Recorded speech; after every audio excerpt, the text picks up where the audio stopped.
Good morning. ஒரு cup ஒரு சிந்தனை. இன்றைய நாள் நான் உங்களுக்கு சொல்ல போகிற ஒரு வாக்கியம் எனக்கு ரொம்ப பிடிச்ச ஒரு விஷயத்தை உங்கள்கிட்ட ஷேர் பண்ண போகிறேன். அதாவது இந்த வசனத்தை நான் படித்து குறைய ஒரு 10 வருஷத்துக்கு மேலே இருக்கும். ஒரு பறவை ஒரு மரக்கிளையில் வந்து அமரும் என்றால் அது அதன் இறகுகளை நம்பித்தான் அமருமே தவிர அந்த கிளையை நம்பி அல்ல. இது சரியான வாக்கியம் தானே? நம்மளோட வாழ்க்கையிலையும் இதை பயன்படுத்த முடியும். அதுக்கு முன்னாடி அந்த வாக்கியத்தை டீகோட் பண்ணுவோம். ஒரு பறவை எங்கிருந்தோ பறந்து வந்து ஒரு மரக்கிளையில் திடீர்னு வந்து அமருதுன்னு வச்சுக்கொள்ளும். அது அந்த மரக்கிளையை பற்றி முன் யோசனை பண்ணியா வந்து அமரும்?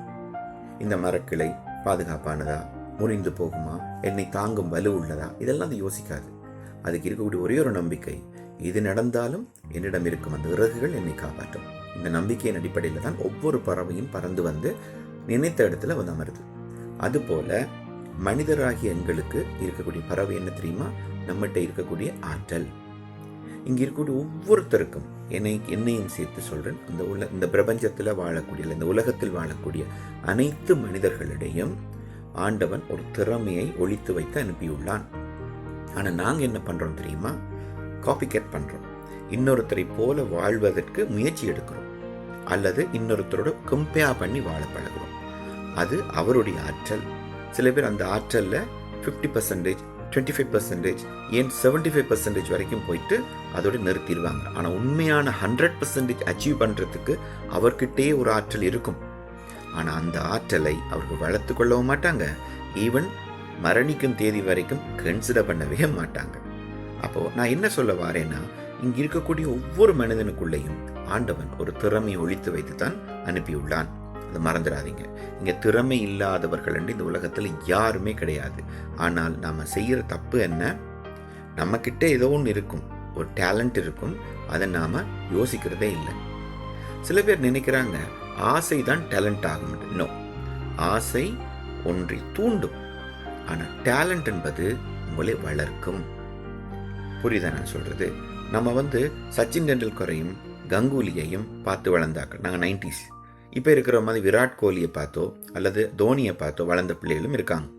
ஆனால் அவங்கள மாதிரி பேட்டை தூக்கும் பொழுது என்ன நினைப்போம்? கிரிக்கெட்டு போகும்பொழுது இந்த பேட்டை தூக்கி அந்த பேடெல்லாம் குழுவிட்டு நடந்து அந்த கிரவுண்டுக்குள்ளே போகும்பொழுது ஏதோ தோனி நடந்து போகிற மைண்ட் செட்டில் தான் நடந்து போவோம். ஆனால் டக் அவுட் ஆகி வருவோம். அது வேறு விஷயம் இல்லைங்களா? அப்போது அந்த திறமைக்கு இந்த ஆசை என்பது தான் அந்த உணர்வை உருவாக்கும். ஆனால் அவர் அந்த ஆற்றலை வளர்க்கணும்னா தொடர்ந்து நெட் ப்ராக்டிஸுக்கு போயிருப்பார், நல்ல ஒரு கோச்சிட்ட போய் ப்ராக்டிஸ் பண்ணியிருப்பார், நிறைய பயிற்சி ஆட்டங்களை அவர் ஆடி இருப்பார். கொஞ்சம் கொஞ்சமாக தன்னை வளர்த்து தான் அவர் இன்னைக்கு ஒரு பெரிய பேரை எடுத்திருப்பார். அவருக்கு நிறைய சவால்களை அவர் எதிர்கொண்டிருப்பார். இந்த சவால்களை எதிர்கொள்வதற்கு கண்டிப்பாக நம்மகிட்ட அந்த ஆற்றல் இருந்தாகணும். ஆனால் நிறைய பேர் அதை வளர்க்குறதில்ல. ஆசைக்கு ட்ரை பண்ணி பார்த்துட்டு விட்டுருவாங்க.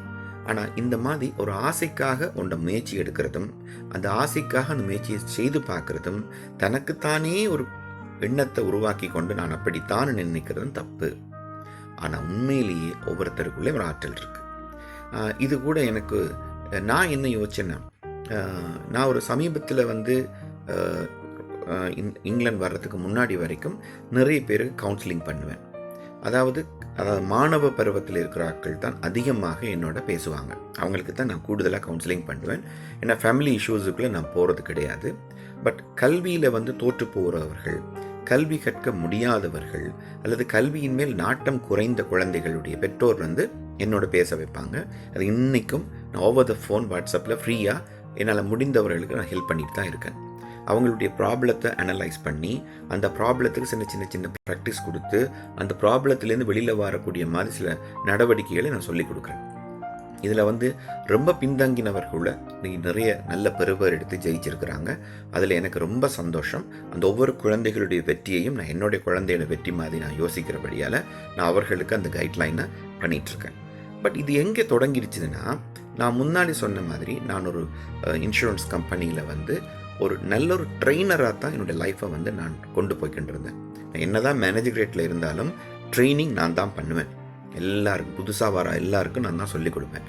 அப்போது ஒருத்தருக்கு ஒன்று சொல்லிக் கொடுப்பது அல்லது ஒன்றை புரிய வைக்கிறது, அதுக்கான டெக்னிக்ஸ் எனக்கு ஏதோ ஒரு ஆற்றல் மாதிரி பட்டுது.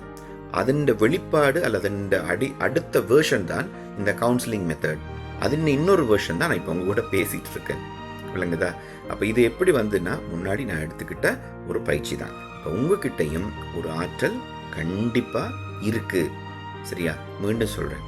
ஒரு பறவை பறந்து வந்து ஒரு மரக்கிளையில் அமர்கிறது என்றால் அது அதன் கிளையை நம்பி அல்ல, அது தன் இறகுகளை நம்பித்தான். இப்போ நான் உங்கள்கிட்ட ஒரு கேள்வி கேட்குறேன். முடிந்தால் கமெண்ட் பாக்ஸில் நீங்கள் எனக்கு கமெண்ட்ஸ் பண்ணலாம். உங்ககிட்ட என்ன திறமை இருக்குது? அதை நீங்கள் எப்பயாவது அனலைஸ் பண்ணீங்களா? அந்த திறமையை வளர்த்துக்கிறதுக்கு நீங்கள் என்ன பண்ணிகிட்டு இருக்கிறீங்க என்றதை தனிமையாக யோசித்து ஒரு வரி 2 வரியில் போட்டிங்களா இருந்தால் எனக்கு அது ரொம்ப சந்தோஷப்படுவேன். அதை படிப்பவர்களுக்கும் ஒரு தன்னம்பிக்கை வரும். மீண்டும் நாளை சந்திப்போம். இன்றும் ஒரு கப் ஒரு சிந்தனை உங்கள் ஆற்றலுக்காக.